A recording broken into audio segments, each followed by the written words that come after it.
Einstein, to try and get to the root of a problem, used to do things he called thought experiments.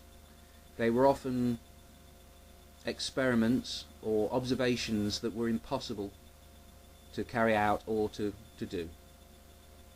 But they were meant to expose the core of a problem. Einstein said, imagine being in an elevator in the middle of space, being accelerated with a force equivalent to 1 unit of gravity, exactly the same as Earth's gravity. If there were no windows on the spaceship, how would you know whether you were in a spaceship moving at that acceleration or just in a box on planet Earth? And he showed that there was no experiment that could be done which would enable you to tell the difference, and that enabled him to make the observation that gravity and acceleration are equivalent. So these impossible thought experiments can be quite revealing. Now, one that I've always found interesting, and I've never got an answer to because the believer concerned interrupts, talks over you, prevents you from leading them to a place that they don't want to go. But because this is a video, all you can do is switch me off if you want to. But I'm willing to bet that most of you don't. Unless you're a very bored atheist, in which case, hey, I'll try to do better next time. But I want the believers to imagine the following scenario, the following thought experiment. I've always said that when push comes to shove, the theist doesn't really believe. If they had to stake their life on it, or the life of a loved one on it, I think they'd bet with atheism, or certainly against the scripture that they're trying to believe. Miracles. It's all about miracles, really. They say there's no miracles in the Quran. There bloody well are. Talking to an angel is a miracle, mate. And as for the Christians, it's a miracle fest. So it's about miracles.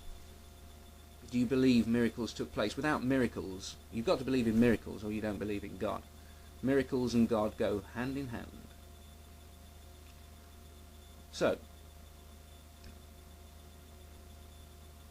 you're sitting at home and a blue box, a big blue box, appears in the middle of your living room while you're watching this video. And out of the blue box steps me with a gun. Remember, this is an impossible thought experiment. It's impossible for me to threaten you with a gun because I'm just too goddamn nice. But for the purposes of the thought experiment, I've got a gun and I'm not as nice as I really am, or at least as nice as I would have you believe. So, I step out of the blue box and I tell you that the blue box is a space and time machine which enables me to go anywhere in space and time that I choose. I then call out and somebody walks out of the blue box behind me, and it's Elvis Presley. Not an Elvis lookalike. You have no doubt that this is Elvis Presley, looking how he did when he was about 25 or 30. The real Elvis. And let's say that he says, and you ask him a few questions because you're an Elvis expert, and you confirm that he knows everything Elvis should know, and that face belongs to Elvis. Let's say that the next person out is a handcuffed Adolf Hitler. Could you really mistake that face?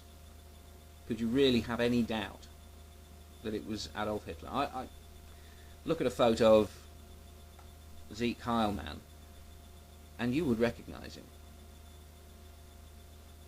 You would recognize Adolf Hitler. So, let's say that another 20 people walk out.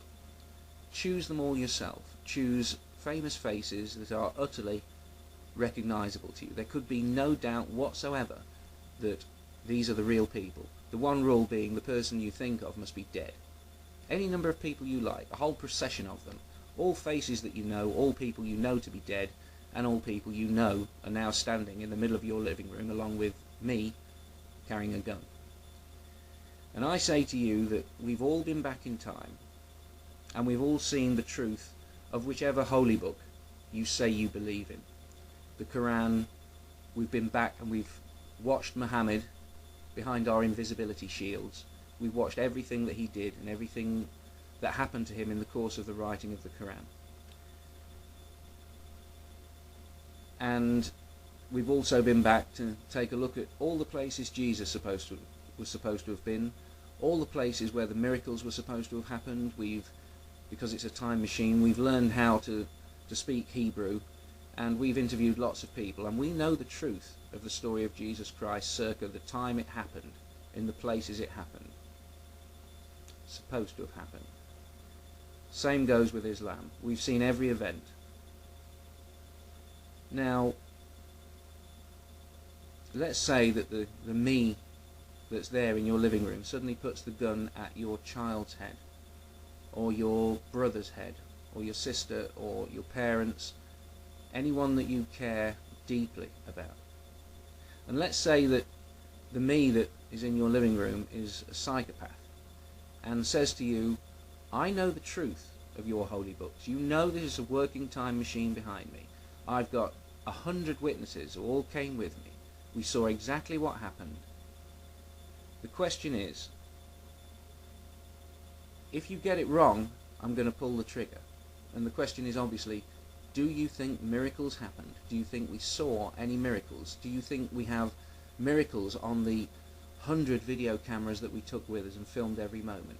Do you think miracles happened? If you get it wrong, because I'm a psychopath, I'm going to pull the trigger. Remember, hypothetical. Now the question is, what would you really say? I can't put you in that situation, and I would never put you in that situation if I could put you in that situation. But if you were in that situation, and you had to get it right, the lives of your loved ones depended on you getting it right, and I asked you if miracles really happened, what would you say?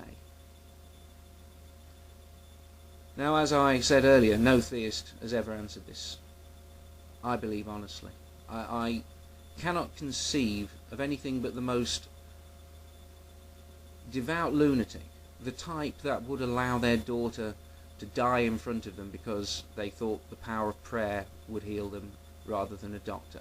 Apart from that level of lunatic, I don't think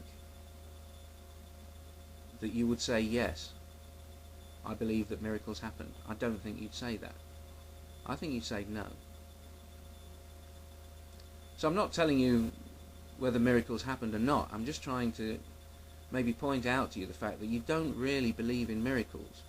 Most of you. Most of you that would call yourself Christian or Muslim do not believe in miracles. And if you don't believe in miracles, then you don't believe in your God. You believe in your lifestyle, your civilization, your society, your rules, the way of life. That's what you believe in. That's what you wish to maintain and spread. But it's not actually the belief. At least, I don't believe so.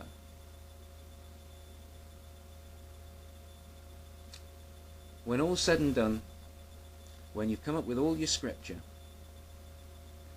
you're asking me to believe that an invisible God, I mean, if he's not invisible, if you don't agree with this, look around. Look around in the room where you're in. God is supposed to be there. Point at him. You can't. How arrogant of me to assume that you can't, but you can't. Same with touching him. Try and touch God.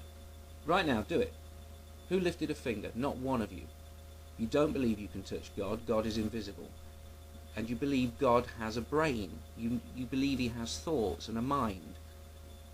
You believe in an invisible, untouchable brain. Now you ask why I don't believe, despite all your arguments. That is your core belief, the invisible, untouchable brain.